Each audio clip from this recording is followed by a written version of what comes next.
paling gampang dari hidayah bagaimana? Senyum. Bu, senyum. Bisa senyum? Coba senyum.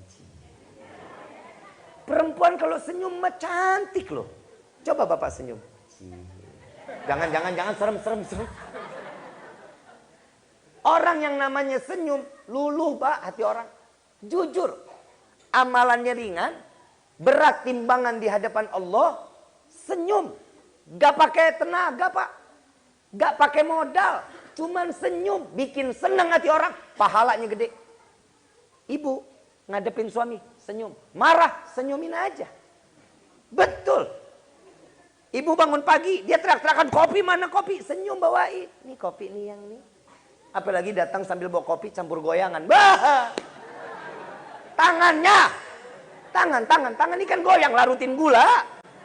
Morning beb, kan bisa begitu kan. Senyum. Ntar pulang nih, mau tidur, I love you yang. Senyum. Bangun tidur, good morning yang. Senyum lagi. Makan siang yang, ini makanannya udah siapin nih yang, nih senyum lagi. Sore bawain singkong, ubi, kopi, bawain yang nih. Ih kita waktunya sore kita ngobrol boleh nggak yang? Senyum lagi. Malam sediain makan, senyum lagi. Besok pagi insya Allah ibu dibawa ke rumah sakit jiwa. Nah hidup nggak pernah senyum, tiba-tiba seharian senyum.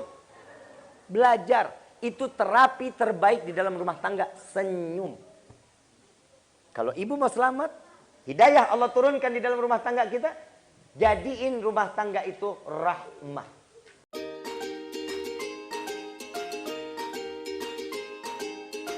Perasaan perempuan itu ibarat cermin Pak. Tahu cermin? Bapak pernah ngaca Pak? Oi, pernah ngaca nggak lu? Apa lupa cara ngaca? Saat kita beli kaca, bagus nggak kacanya? Sempurna nggak kita ngelihat diri kita sendiri? Kelihatan ya? Sempurna nggak? Sempurna bener. Tapi kalau tuh kaca nggak dielap, didiemin begitu aja, lusuh nggak? Begitu jatuh, pecah, bisa kembali sempurna? Pasti ada bekas. Begitupun perasaan perempuan. Perempuan itu, kalau kita bikin salah seorang suami, perempuan paling gampang memaafkan. Tapi ingat, bekas lukanya nggak bakal hilang tuh Pak. Itu perempuan Pak. Sifatnya pendendam. Perempuan itu sifatnya nyimpen dan pendendam. Betul nggak? Perempuan begitu kan? Survei membuktikan Pak. Kenapa perempuan perasaannya diibaratkan cermin? Karena memang dia nggak pernah jauh dari cermin Pak. Benar nggak? Bangun tidur, masuk kamar mandi, keluar kamar mandi, pakai baju, dandan, pakai kerudungan, mau keluar kamar, lagi makan di atas meja, keluar rumah nengok jendela, pakai helm, naik motor ketemu lampu merah sebelah mobil. Tuh perempuan tuh Pak tuh. Karena hidupnya nggak jauh dari kaca Pak. Sampai Nabi mengatakan buat laki-laki, laki-laki itu kalau berjalan usahain jangan di belakang perempuan. Kenapa? Masalahnya gede. Syaitan, iblis gelayutan tuh di belakang perempuan Pak. Nggak percaya? Lu lihat di jalanan, sen kanan belok kiri, sen kiri belok kanan. Tuh perempuan. Betul nggak? Ujian paling gede Pak buat perempuan tuh mah. Spion Pak, spion. Motor, ada spionnya kan? Kemana itu kaca? Nengoknya ke mukanya. Lihat perempuan kalau udah bawa motor tuh spionnya kayak doa. Madep mukanya. Tapi saya punya kesimpulan Pak. Kenapa perempuan ini gak pernah mau nengok spion? Tapi sebelumnya saya mau ngasih tahu dulu buat perempuan. Tolong, spion itu manfaatnya besar buat kita. Ibu kalau mau ke kanan, nengok dulu spion. Jadi ibu nggak ditabrak orang dari belakang, ya. Jadi saat ibu mau ke kanan atau ke kiri, ibu juga nggak nyelakain orang. Itu fungsinya spion. Walaupun saya tahu perempuan itu spion itu nggak pernah dia mau lihat ke belakang Pak, karena perempuan itu nggak pernah mau melihat masa lalu, yang dicari adalah masa depannya.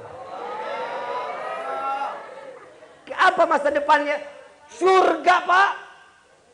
Karena orang tua dari perempuan ini nitipin kepada kita. Orang tua nggak bakal nuntut kita apa-apa dari pihak perempuan. Cuma satu, seret anak saya masuk ke dalam surga. Saya didik anak saya dari kecil sampai segini besar. Tahu Allah, tahu Nabi, tahu madrasah, tahu Quran, tahu cara ibadah. Sekarang cuma satu, bawa anak saya sampai ke dalam surganya Allah. Itu masa depan mereka. Tinggal kita bagaimana caranya. Hidayahnya dicari. Karena hidayah itu tatkala paling gampang dari hidayah bagaimana? Senyum. Bu, senyum. Bisa senyum? Coba senyum. Perempuan kalau senyum mah cantik loh. Coba bapak senyum. Jangan serem. Orang yang namanya senyum, luluh pak hati orang. Jujur, amalannya ringan, berat timbangan di hadapan Allah, senyum. Gak pakai tenaga pak, gak pakai modal.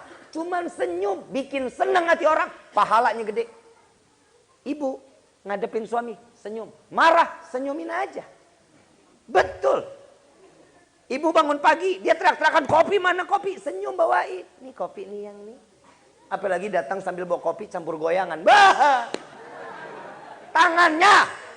Tangan ini kan goyang, larutin gula. Morning beb, kan bisa begitu kan. Senyum. Ntar pulang nih, mau tidur, I love you yang. Senyum. Bangun tidur, good morning yang. Senyum lagi. Makan siang yang, ini makanannya udah siapin nih yang, nih senyum lagi. Sore bawain singkong, ubi, kopi, bawain yang nih. Ih kita waktunya sore kita ngobrol boleh nggak yang? Senyum lagi. Malam sediain makan, senyum lagi. Besok pagi insya Allah ibu dibawa ke rumah sakit jiwa. Nah hidup nggak pernah senyum, tiba-tiba seharian senyum. Belajar. Itu terapi terbaik di dalam rumah tangga. Senyum. Ini mawaddahnya doang. Rahmahnya juga cari. Kasih sayangnya Allah. Ibu paling gampang kasih sayang Allah tuh ada sama suami. Saat ibu udah tahu cari cara keridhaannya Allah. Disitulah Allah akan turunkan hidayah. Makanya seorang suami. Pertama untuk gampang rumah tangga digapai hidayah. Kasih makanan yang halal. Cari rezeki yang jauhin judi slot judi. Saya punya guru Ustadz Alwi, Habib Alwi bin Abdurrahman As-Seggaf, Ziyadul Muslim. Dia paling benci kalau ada laki-laki tukang main judi. Benci setengah mati. Kenapa? Gak manfaat hidup jadi laki-laki. Laki-laki pekerja keras. Gak ada orang modal dari handphone terus kaya. Gak ada. Gak ada. Saya jujur. Saya di TikTok, saya di media sosial, saya jalani. Ada rezekinya, ada. Di TikTok saya masih dagang kok. Lewat handphone saya dagang. Alhamdulillah ada cuannya. Betul nggak? Kenapa laki-laki sekarang tuh males, gengsi? Maaf ya, maaf banget. Maaf betul-betul. Tukang ojek. Lihat sekarang tuh di pangkalan-pangkalan ojek. Semua isinya orang tua. Gak ada anak muda. Gak ada anak mudanya, aki-aki. Kenapa? Karena dia ngerasa dirinya ini, kapanpun saya butuh nyari rezeki yang halal untuk keluarga saya. Lagi rame juga tuh di media sosial, ada anak muda biasa minum obat, narkoba. Bapaknya rabun, punya bengkel. Ya Allah dapat bengkel seberapa sih? Kadang ada yang nambel ban, ada yang beli ban serep. Kadang kalau lagi ada, tiap hari diambilin duitnya. Buat ngobat. Coba mana akhirnya? Jadi anak durhaka. Anak yang jauh dari rahmat Allah. Kalau ibu bapak mau diturunin rahmat. Diberikan hidayah oleh Allah. Maka jadikan rumah tangga itu sakinah, mawaddah, warahmah. Hidupin.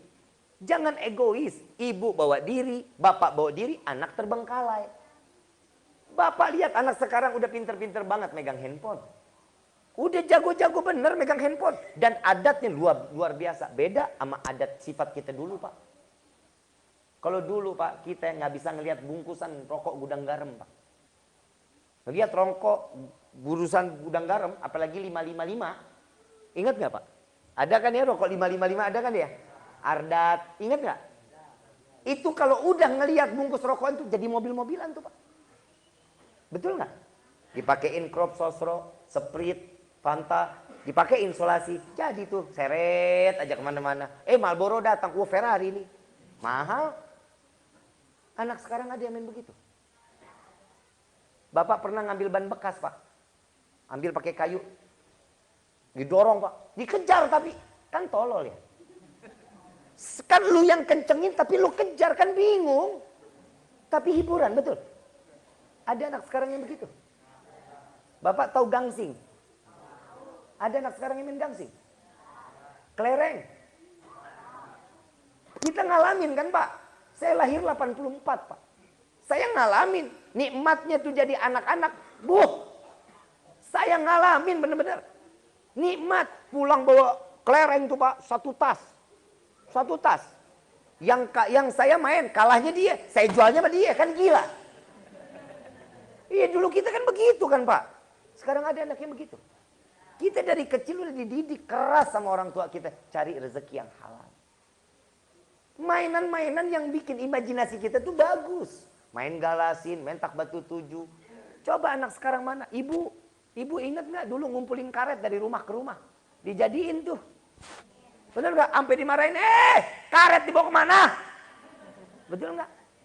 Ada sekarang ngelihat anak-anak pada main karet.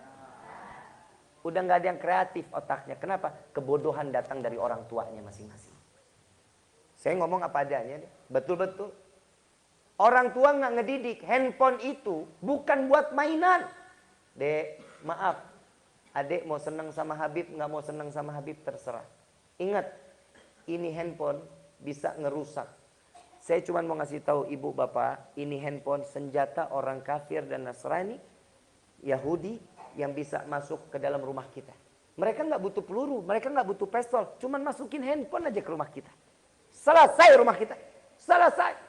Dulu malam Jumat, ya Allah, tetangga baca Yasin, sebelah sini baca Maulid, yang sebelah sini baca Burda, yang sebelah sana baca Ratib. Sekarang malam Jumat ada yang begitu. Ada yang begitu. Gede-gedean TV.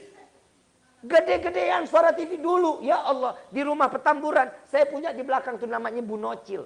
Di belakang rumah saya namanya Ibu Nocil. Itu kalau setiap malam Jumat, habis Isya kita pulang ngaji, itu ketemu dia tuh sambil makin nyisik tuh. Wujud artinya ada. Maka mustahilnya Allah. Betul tak? Itu Bu Nocil tuh. Yang nenek-nenek umur 89 tahun. Kita masih ngeliat yang begitu. Sekarang ada nenek-nenek yang begitu. Nenek-nenek sekarang malah pakai legging. Perubahan zaman. Pak, ingat. Kita, Pak, yang paling banyak disebut oleh Allah di dalam Al-Quran untuk mendidik anak-anak kita. Ibu tanggung jawab betul pendidikan. Tapi kita yang lebih wajib. Karena pertanggungjawaban itu kita. Ingat, di yaumil kiamah, saat kiamat itu terjadi, bapak bakal pergi, ibu bakal pergi, anak bakal ngejauh dari orang tuanya. Pasti. Kenapa? Istri takut ditanyakan oleh Allah, bagaimana, kenapa kamu tidak mengurus anak, kenapa kamu tidak mengurus suami, itu yang ditakuti. Yang namanya suami kabur, takut pertanggungjawaban. Kenapa dia nggak peduli sama keluarganya? Kenapa dia nggak peduli dengan istrinya? Kenapa dia nggak peduli masalah agama tentang anaknya? Semua nafsi-nafsi. Anak, kenapa engkau tidak berbakti kepada orang tuamu? Semua nafsi-nafsi. Dan sampai dikatakan oleh Nabi SAW di padang mahsyar, jika ada seorang ibu yang menggendong bayinya, bayi tersebut pasti akan dijadikan pijakan di padang mahsyar agar mereka tinggi dan mereka tidak tenggelam karena dosa-dosa mereka. Hati-hati, ini al-mautu hak. Kematian itu hak. Mungkar nakir hak, itu nyata dan ini kewajiban setiap hamba, pasti akan ditanya mungkar sama nakir. Padang mahsyar hak. Neraka, surga hak. Bagaimana caranya kita untuk membawa rumah tangga kita? Tanggung jawab bapak. Insya Allah kita jadi laki-laki yang jadi imam yang baik ya Pak. Kita jadi imam yang saleh di dalam rumah tangga kita, yang bisa membawa kedua orang tua kita, membawa keluarga kita sampai ke dalam surganya Allah. Dan yang terakhir, Bu, maaf. Periksa handphone anak-anak kita. Periksa. Bib, gak pernah boleh. Ambil. Di password, buka, bip pakai fingerprint, ambil jarinya, taruh, gak mau juga sita, gak mau juga banting. Saya belum lama setelah Idul Fitri, teman saya datang bawa adiknya, Bib, gue bawa adek gue dong. Kenapa? Tolong dong nasihatin adek gue udah gak mau lagi balik ke pondok. Oh ya, datang ke rumah. Datang ke rumah. Dia datang bawa. Dia sama adeknya dia bawa. Adeknya umur 13 tahun. Baru 11 bulan masuk pondok. Baru. Di kantongnya ada handphone. Di kantong ini adeknya dia ada handphone.